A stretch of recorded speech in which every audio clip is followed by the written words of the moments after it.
بے پردہ نظر آئی جو کل چند بیویاں، اکبر زمین میں غیرت قومی سے گڑ گیا۔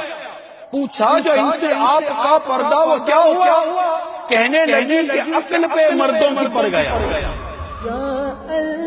یہ مرد کی عقل پر پڑنے والا پردہ ہے، یہ مرد کی غیرت کی کمی ہے، یہ مرد کی دین اور اسلام کو اور قرآن و حدیث کو درست نہ سمجھنے کا نتیجہ ہے کہ کہیں اس کی ماں بے پردہ ہے تو کہیں اس کی بہن بے پردہ ہے تو کہیں اس کی بیوی بے پردہ ہے۔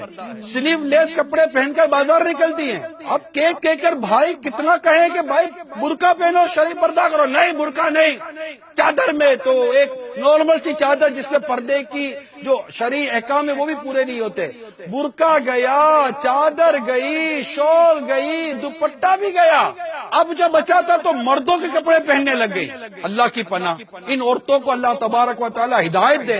اے میرے پیٹھو پیارے اسلامی بھائیوں، ان کی بے غیرتی اور بے پردگی پر قابو پاؤ۔ یعنی یہ بے پردگی کر کر کیسے بھلائی پائیں گے؟ ہمارے معاشرے سے غیرت کا جنازہ نکل رہا ہے ان کی بے پردگی کی وجہ سے۔ یہ تو ہماری انفرادی ذمہ داری ہے کہ میں اپنے گھر کے اندر پردے کا درس دوں۔ آپ خاتون جنت بی بی فاطمہ زہرا رضی اللہ تعالی عنہا سے محبت کرنے والیاں ہیں، آپ بتائیے کہ آپ اس سے محبت کرتی ہیں جن کی خواہش یہ تھی میرے انتقال کے بعد میرے کفن کو بھی کوئی غیر مرد نہ دیکھے۔ اسلام و دین کی پردے کے بارے میں باتیں نہیں بھول گئی، آپ کہتے ہیں آج کا دور بڑھ گیا، میں کہتا ہوں آج کے دور میں زیادہ حاجت ہے پردے کی، کیونکہ بے شرمی بڑھ گئی، بے غیرتی بڑھ گئی، بے حیائی بڑھ گئی، گرل فرینڈ اور بوائے فرینڈ کا کلچر بڑھ گیا۔ اللہ کرے کہ یہ ہماری اسلامی بہنوں کا حیا کی چادر نصیب ہو جائے۔ آپ مان کیوں نہیں جاتی ہو؟ اللہ اور اس کے رسول ناراض ہو گئے تو کیا کرو گے قبر کے اندر؟ اور کتنے دن کی یہ بے پردگی؟